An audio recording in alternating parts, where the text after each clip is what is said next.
Descubrimientos matemáticos y químicos del siglo XX y XXI. Descubrimiento del radio, principios del siglo XX.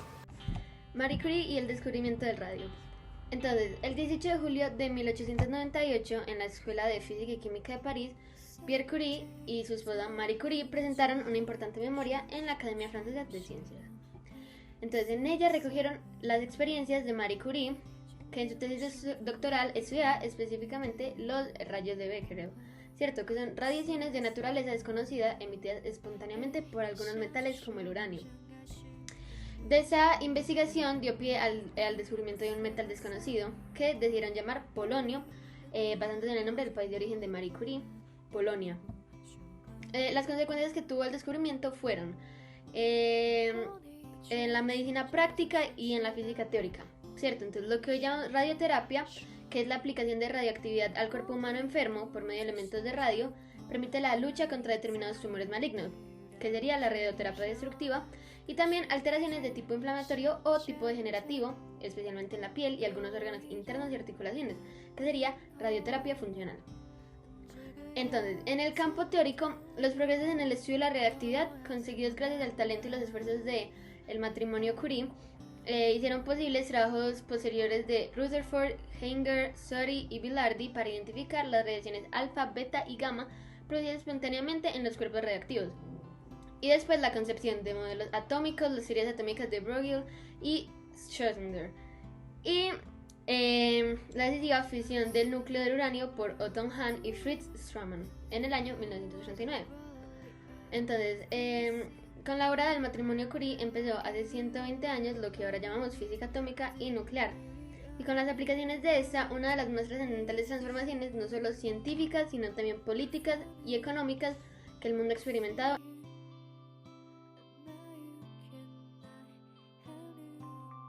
El teorema Noethern, 1915. El teorema Noether.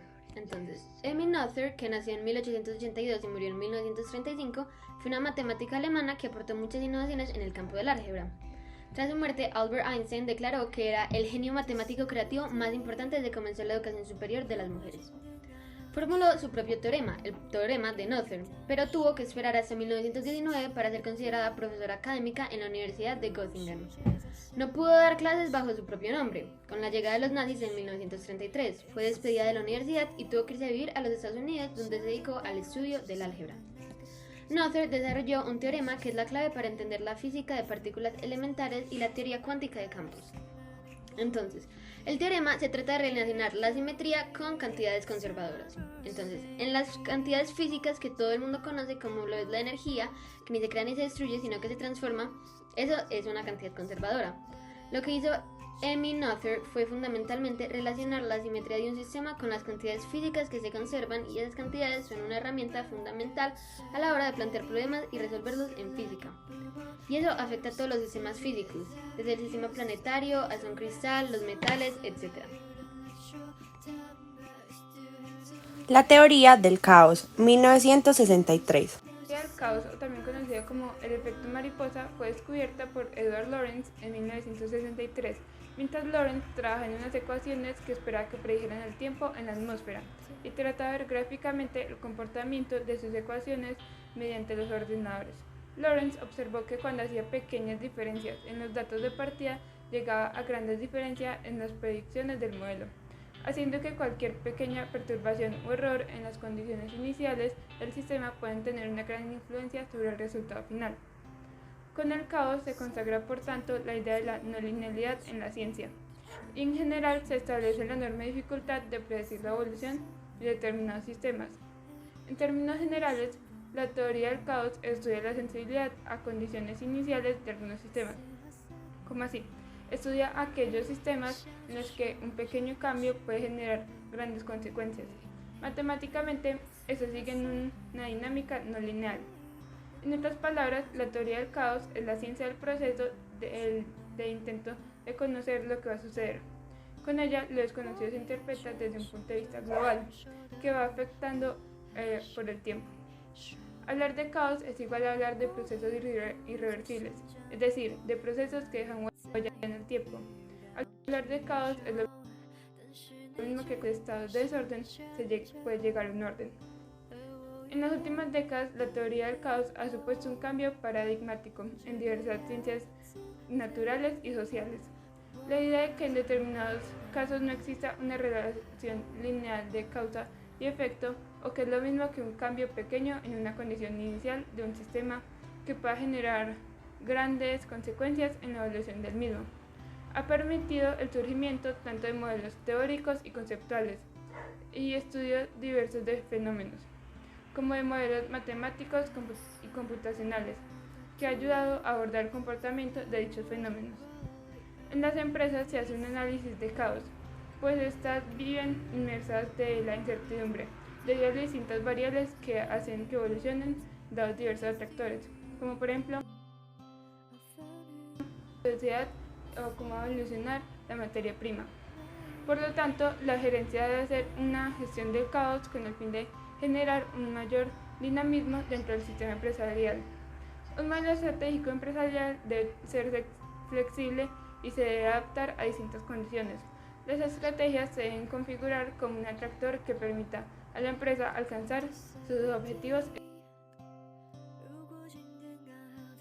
La nanotecnología, 1970. La nanotecnología fue mencionada en 1949 por el Dr. Richard Feynman, pero no se sacaron investigaciones a la luz hasta 1970 por el Dr. Nori Taniguchi. Es el control de la materia a pequeñas escalas, o sea, a escala molecular, atómica y subatómica. En otras palabras, es la ciencia que estudia la utilización de las materias a escala nanométrica. Su correcta utilización podría dar la solución a muchos problemas y podría ser muy útil en el desarrollo de curas para futuras enfermedades. En algunas ocasiones, en laboratorios se había llegado a tener algún compuesto de nivel atómico con propiedades parecidas a la nanotecnología actual, pero por creencias de los científicos pensaban que era un error y lo desechaban. Para que nos hagamos una idea del tamaño de la nanotecnología, tenemos que considerar que es 1 metro por 10 a la menos 9, o sea, es algo muy pequeño que solo podríamos ver con un microscopio. En la década del 80, los científicos empezaron a poner más atención a esta gracias a la creación del microscopio de efecto túnel.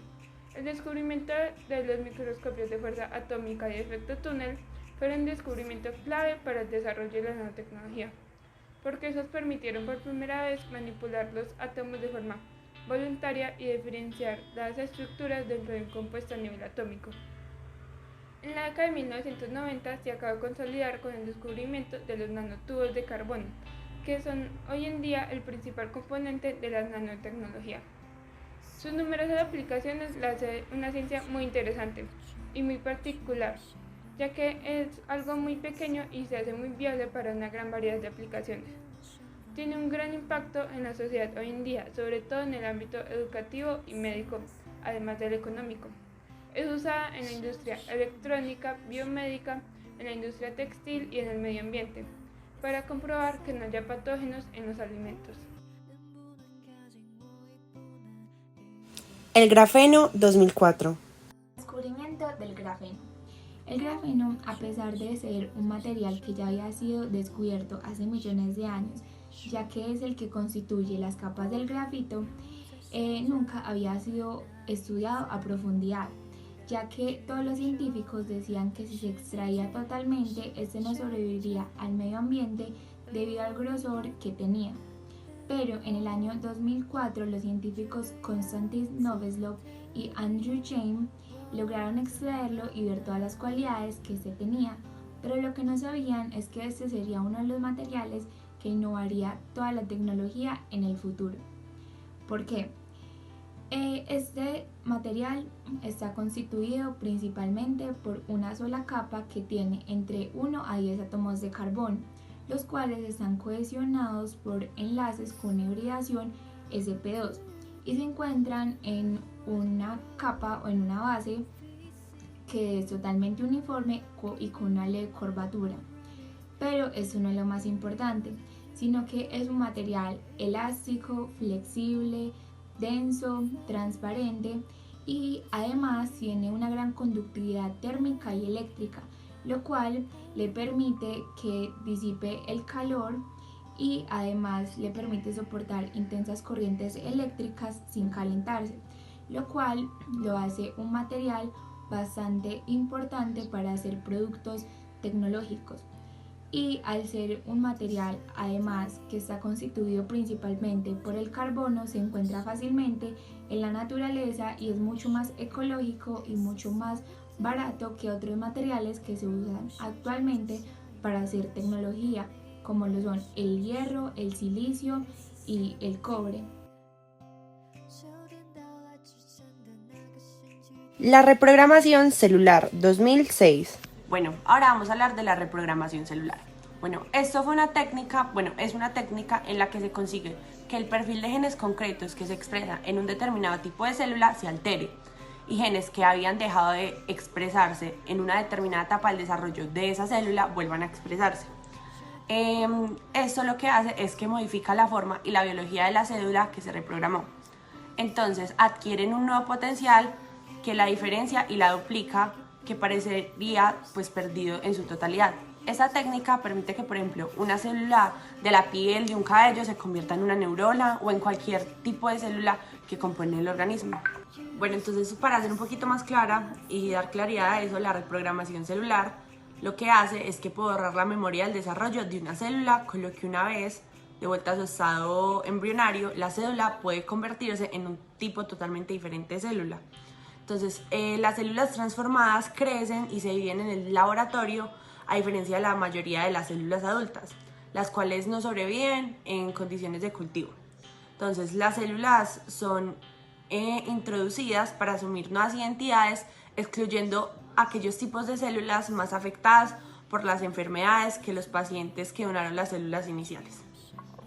Bueno, uno de los aspectos más relevantes de la técnica es que ya no es necesario recurrir a las células madres de origen embrionario, porque se puede crear a partir de una célula adulta. Bueno, todavía se desconocen muchos aspectos del procedimiento, pero la comunidad científica está estudiando esta tecnología muy de cerca, porque esta promete avanzar en el estudio de enfermedades incurables como lo eran o lo son, pero ya no lo van a hacer. La diabetes, la disformia muscular, el Alzheimer, la esclerosis múltiple, entre otras. La aceleración de la expansión del universo 2011. El Premio Nobel de la Física del 2011 fue otorgado a Saul Perlmutter, Brian Smith y Adam Riess por el descubrimiento de la expansión acelerada del universo gracias a observaciones de supernovas lejanas. Este fue uno de los hallazgos más extraordinarios que ha ofrecido la cosmología desde el descubrimiento del fondo cósmico de la radiación de las microondas. Gracias a estas observaciones, ahora sabemos que el universo no solo se expande, sino que lo hace de forma acelerada, en contra de lo esperado si el universo estuviera compuesto por materia ordinaria. Bueno, para entender un poquito mejor lo que pasó, vamos a suponer que lanzamos una pelota desde la Tierra hacia el aire. Lo que pasaría es que subiría hasta cierta altura, se pararía y volvía a caer gracias a la gravedad. Ahora, si la velocidad inicial de la pelota es suficientemente grande, esta escaparía pues de la atracción terrestre, o sea de la gravedad, y se alejaría a velocidades cada vez menores de la Tierra. Sin embargo, lo que se observó en la investigación es que el universo no se comporta así, sino que en lugar de frenarse conforme se expande, el universo se expande de manera acelerada. Por ejemplo, en lo que acabamos de ver con la pelota, es como si una vez esta se fuera de la Tierra, se alejaría con una velocidad cada vez mayor en vez de una velocidad menor. Entonces, esto nos hace entender que sobre el universo está actuando una fuerza desconocida que tira de esta y supera cualquier atracción gravitacional que toda la materia puede contener. Bueno, entonces a la conclusión que llegaron los científicos pues fue súper sorprendente, porque lo que decían era que el universo empezó hace 14.000 millones de años su expansión y desde ese entonces se estaba acelerando. Entonces, este efecto de la expansión del universo, así como su aceleración, fue un gran avance para la comprensión de la evolución y el destino final del universo en el que vivimos, porque se está confirmando que este está dominado por energía y no por materia, y que además esta energía es energía oscura. Las ecuaciones de Navier-Stokes. Uno de los problemas del milenio son las ecuaciones de Navier-Stokes, la cual consiste en describir el movimiento de los líquidos y gases, que a pesar de que fueron formuladas en el siglo XIX, aún 2 siglos después no se ha podido verificar con exactitud las múltiples implicaciones que éstas tienen debido a la no linealidad de sus ecuaciones y a los múltiples términos que éstas contienen. El problema se trata en progresar en una teoría matemática sobre la dinámica de fluidos y el enunciado es demostrar si alterar unas condiciones iniciales del fluido laminar, que significa tener una corriente la cual no tenga ninguna variación, sino que siempre sea en forma paralela y no se entremezcle con otra corriente, al pasar por varios tiempos, el resultado también sea un fluido laminar.